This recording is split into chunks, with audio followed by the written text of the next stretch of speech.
আমাদের দেশে ওলামা একরাম, ইমাম, খতিব, মুয়াজ্জিনরা যদি কোনো দুনিয়াবি পেশা গ্রহণ করেন তাহলে সাধারণত আমাদের সমাজের সাধারণ মানুষদের একটা শ্রেণী এবং বেশিরভাগ মসজিদ কমিটির লোকেরা এটাকে খুব খারাপভাবে নেয় যে হুজুরও ধান্দা শুরু করে দিচ্ছে।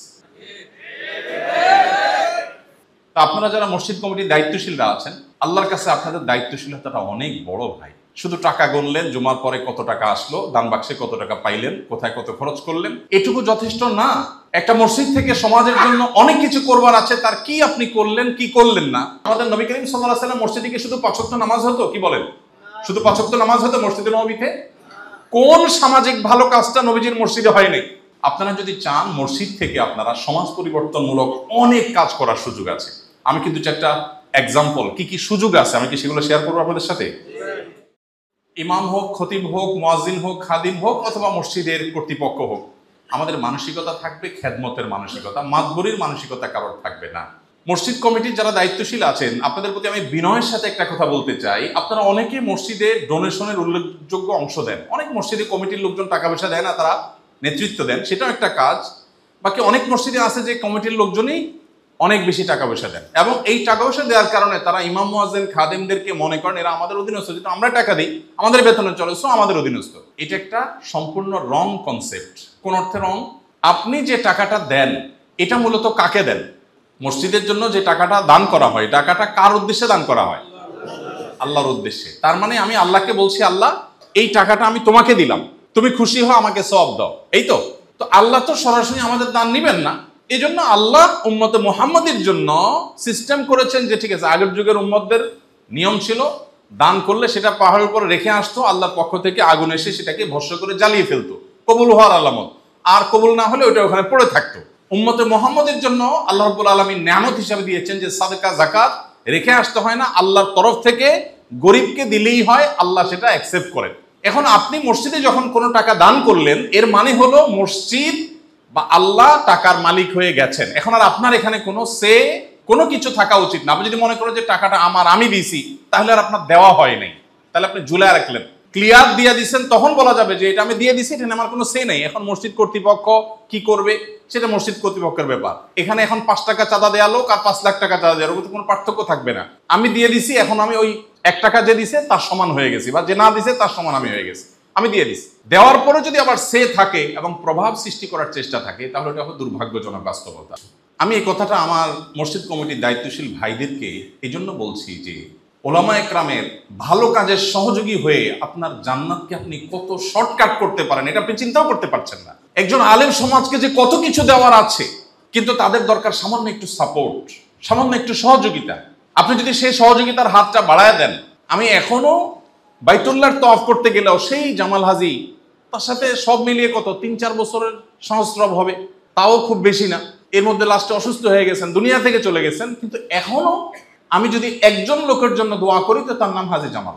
এবং সে দোয়াটা কোনো হাদিয়ার কারণে না, দাওয়াত খাওয়ানোর কারণে না, সে দোয়াটা শুধুমাত্র এই জন্য যে আমার দ্বীনি দায়িত্ব পালন করতে তিনি আমার সর্বাত্মক সহযোগিতা করেছেন এবং সেটার জন্য তিনি সমাজে অপদস্থ, মার খেতে হয়েছে, জুলুমের শিকার হতে হয়েছে, কিন্তু তিনি পিছপা হন নাই। অথচ আমি একজন সাধারণ হুজুর, আমার কোনো প্রভাব নাই, প্রতিপত্তি নাই, আমি বাহির থেকে আসা একজন মানুষ, আজকে বিদায় করে দিলে কালকে এলাকা ছেড়ে চলে যেতে হবে, ওনার দরকার ছিল না। উনি এলাকার মানুষের সাথে তাল মিলায় চলতে পারতেন, কিন্তু সবার বিরুদ্ধে গিয়ে হলেও তিনি আমার যখন বুঝছেন যে আমার হুজুর, আমার বলছেন উনি প্রথম দিন যে হুজুর আপনি কোরআন হাদিসের বাইরে কথা বলবেন, আপনি আমাকে পাবেন না, কোরআন হাদিসের সাথে পাবেন, আমি জীবন দিয়ে দিব আপনার সাথে। তো আমি আশা করব আপনারা সেই ভূমিকাটা অবতীর্ণ হবেন ইনশাআল্লাহ।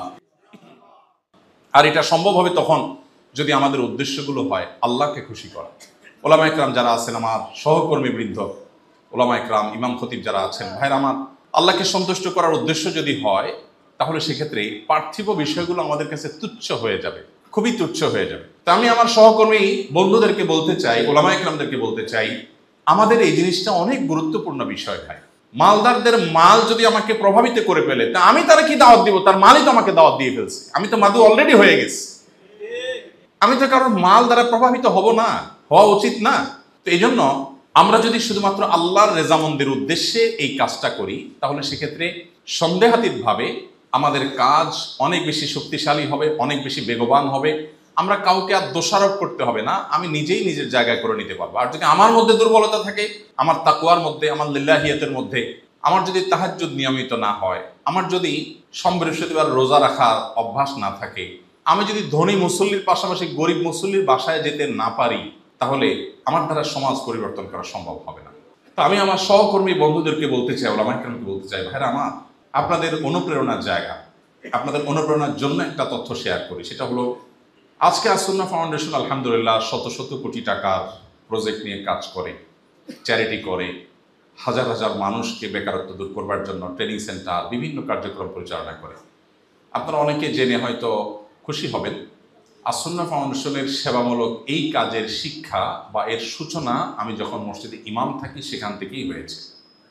আপনি বলতে পারেন মসজিদের ইমাম এই পরিচয় থেকেই আমার সেবামূলক কাজের শুরু, এবং সেটা আস্তে আস্তে আজ আসুন্নাহ ফাউন্ডেশনে এসে ঠেকেছে।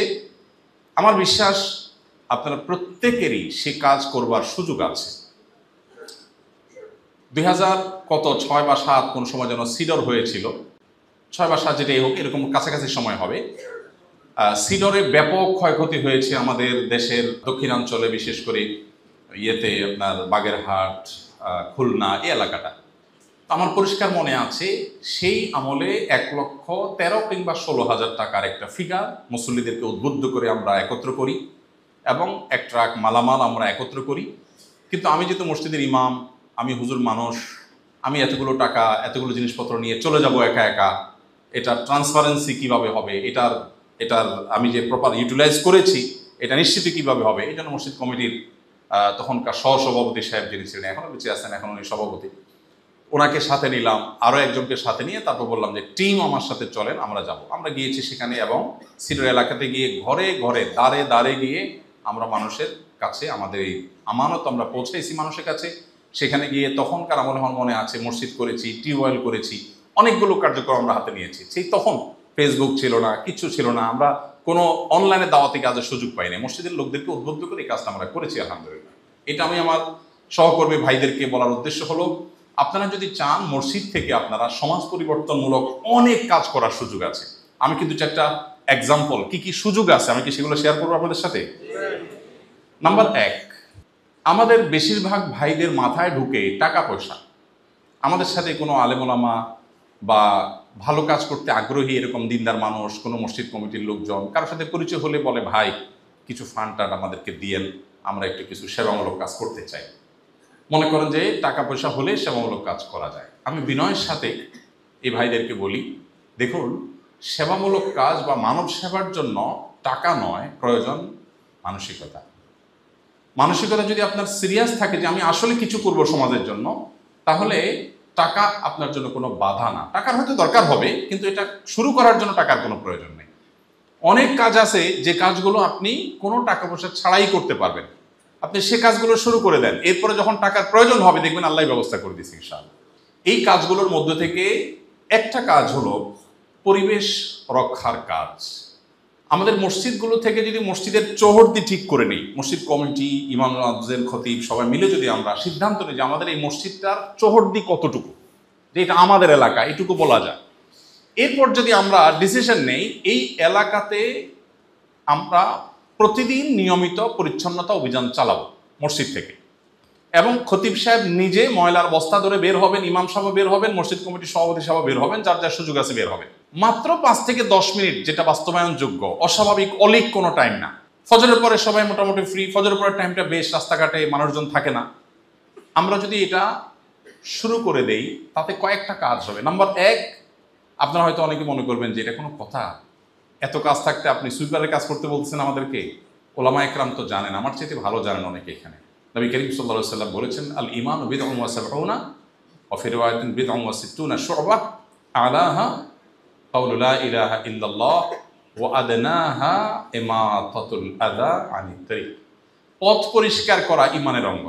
পথ পরিষ্কার করা, এই আমলটা আমরা শেষ কবে করেছি? এখানে কি কেউ আছেন বলতে পারবেন যে আমি গত 1 সপ্তাহের মধ্যে একবার রাস্তা পরিষ্কার করেছি? কেউ বলতে পারবেন? 1 ভাই হাত তুলেছেন, 2 ভাই, 3 ভাই হাত তুলেছেন। রাস্তা হয়তো নিজের বাসার সামনেরটা হয়তো, আচ্ছা আচ্ছা, হয়তো পাবলিক রোড পরিষ্কার করেছেন। কেউ একজন একটা টিস্যু ফেলে চলে গেছে, আমরা তো দেখে গালি দেই যে কোন ব্যাগ কোলে ফেলছে, অথচ এই টিস্যুটা তুলে আমি যদি যথাস্থানে ফেলে দেই তাহলে নবীজির ভাষ্য অনুযায়ী ইমানের অঙ্গ এমন একটা কাজ আমি করতে পারলাম, ঠিক কিনা? ইমানের অঙ্গের কাজটা হলো না রাস্তা পরিষ্কার করা। আমি ব্যক্তিগতভাবে আমার বাসার আশেপাশে, আমার বাসার সামনে একটা মসজিদ আছে, আমি মসজিদের আশেপাশে এই কাজটা আমি করার চেষ্টা করি, আমাদের বাসার অন্য সদস্যদেরকে নিয়ে করার চেষ্টা করি, আশপাশ সবাইকে আমি উদ্বুদ্ধ করি। যদি এই কাজটা আমরা সিরিয়াসলি শুরু করি এবং স্লোগান তুলি, পথ পরিষ্কার করা ইমানের অঙ্গ, ইমানের অঙ্গের দরকার ধনীরও আছে, গরিবেরও আছে, ইমাম সাহেবেরও আছে, মুসল্লিরও আছে, খতিব সাহেবের আছে না নাই? না পথ পরিষ্কার ইমানের অঙ্গ ইমামতুল্লাহ আযানের তারিখে এটা খতিব সাহেব করবে না, এমন কোনো কথা আছে? তাহলে আর হীনমন্যতা কিসের? তাহলে পরিষ্কার করতে অসুবিধা কোথায়? যে জিনিসটা মানুষের কষ্টের কারণ হবে সেটা তুলে ফেলি, যথাস্থানে ফেলে দেই, আমি কি ছোট হয়ে যাব?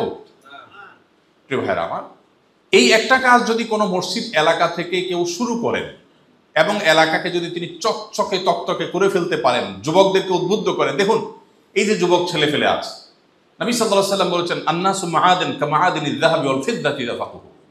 প্রত্যেকটা মানুষের ভিতরে অপার সম্ভাবনা আছে। এই যে নতুন বাংলাদেশ উপহার দিয়েছে এই যুবকরাই তো। অতএব এই যুবকদেরকে দিয়ে অনেক কিছু করা সম্ভব। দুর্ভাগ্য তাদের যে তারা যোগ্য নেতৃত্ব পায় নাই, আমরা তাদের কিছু লিডারশিপ দিতে পারি নাই। আমরা যদি এলাকার তরুণদেরকে আমরা যদি উদ্বুদ্ধ করতে চাই, এরা ভালো কিছু করতে চায়, সে নেতৃত্ব পায় না। ইমাম খতিবরা যদি দুনিয়ার সামান্য ছোটখাটো লাভের চিন্তাকে সাইডে ফেলে রেখে মসজিদমুখী সমাজমুখী কাজের নেতৃত্ব দেন, আল্লাহর কসম আল্লাহ তাদেরকে ইজ্জত দিবেন এবং বাড়াবেন। তারা যে সামান্য লাভের চিন্তা মাথায় আসে, এর চেয়ে অনেক বেশি আল্লাহ তাদেরকে দিবেন। কিন্তু এর জন্য ইমাম সাহেবদের এই কাজ বাস্তবায়নের সবচেয়ে বড় বেশি ভূমিকা রাখার জায়গা হলো মসজিদ কমিটির লোকদের। কমিটির লোকজন যদি ওই যে আমার জামাল হাজির মতো করে বলতে পারে যে হুজুর আপনার যে কোনো ভালো কাজে আমার জীবন যৌবন দিয়ে আমি আসি, আমার বিরুদ্ধে কোনো কথা হলো আপনি মিম্বরে বলবেন, কখনো হীনমন্যতা হবেন না, আমার গায়ে লাগুক, আমি ধৈর্য ধারণ করব, কিন্তু আপনার হক কথা বলতে কেউ বাধা দিতে পারবে না, আমি আপনার সাথে আছি। এরকম মসজিদ কমিটির সদস্য হওয়ার চেষ্টা করা যাবে কি যাবে না? ইনশাআল্লাহ। আপনারা যদি একটু জেগে যান, দেখুন নেগেটিভ পজিটিভ ব্যাটে বলে যদি হয়ে যায় তাহলে যেরকম অনেক কিছু হয়।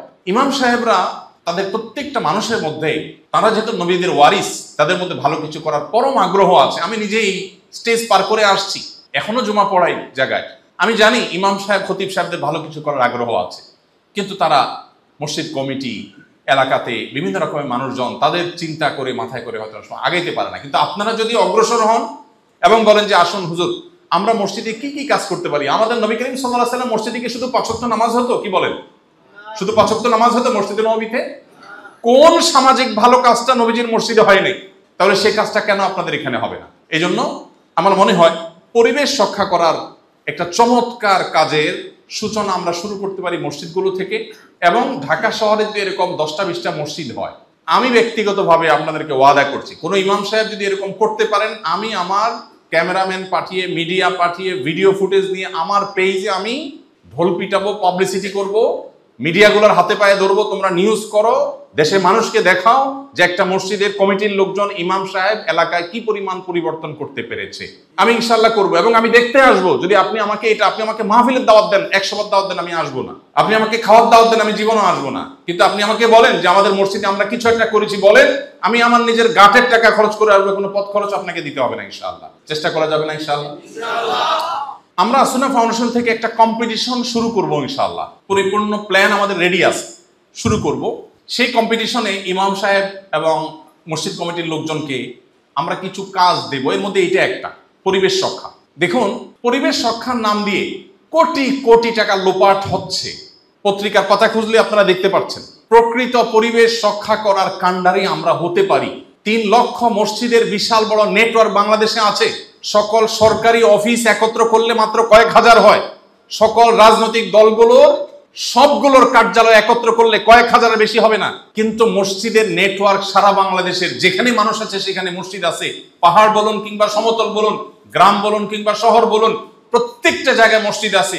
মসজিদ আছে মানে মসজিদ কমিটি আছে, মসজিদ আছে মানে ইমাম খতিব আছে, মসজিদ আছে মানে সেখানে বিশাল বড় একটা জায়গা আছে, লোকবল আছে, বিশাল বড় আমাদের সম্ভাবনার জায়গা আছে। 3 লক্ষ মসজিদ থেকে যদি এই উদ্যোগ একবার করে নেওয়া হয়, ধরেন যদি এই যে রাস্তা পরিষ্কারের কথা আমরা যেটা বলছি, যদি মসজিদের সব লোক একাকার হয়ে আসুন আমরা সমাজকে পরিচ্ছন্ন করি, বেশি দিন লাগবে না। আপনি শুরু করে দেন, এরপরে এলাকার কেউ রাস্তায় ময়লা ফেলতে 10 বার চিন্তা করবে। আপনি বের হয়ে যান, কারোর সাথে ঝগড়াঝাটির দরকার নাই। যে ফালায় ফালাক, আপনি শুধু পরিষ্কার করেন, দেখবেন যে লোকটা মসজিদের ধারে কাছেও আসে না, সে লোকটারও বিবেকে বাঁধবে না।